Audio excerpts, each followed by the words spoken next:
And South Korea's industry minister's trip to the U.S. came just hours after the U.S. announced its new tariff deal sealed with Japan. Our Seung-jae has the details. U.S. President Donald Trump announced on Tuesday that Washington will impose a 15% tariff on goods from Japan. In a social media post, the U.S. leader touted what he called a massive deal that would also see Japan invest $550 billion into the U.S., adding that the U.S. would receive 90% of the profits. Trump also noted that Japan will open trade to cars and trucks, rice, and certain other agricultural products. Trump also announced on Tuesday that the U.S. will charge a 19% tariff on goods from the Philippines. The figure is a percentage point lower than what was announced in April.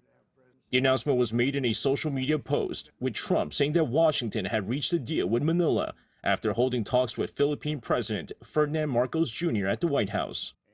In exchange, the U.S. will see zero tariffs on goods going to the Southeast Asian nation.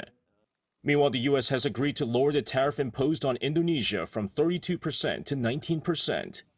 The U.S. will see virtually no tax on all American goods shipped to Indonesia. The U.S. will also be exempt from most regulations on automobiles, agricultural products, and pharmaceuticals exports to the Southeast Asian nation.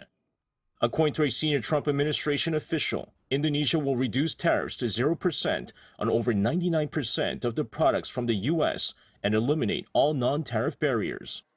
With the U.S. and China still trying to strike a trade deal, U.S. Treasury Secretary Scott Bessent announced Tuesday that a third round of trade talks with Beijing is scheduled for next week in Sweden.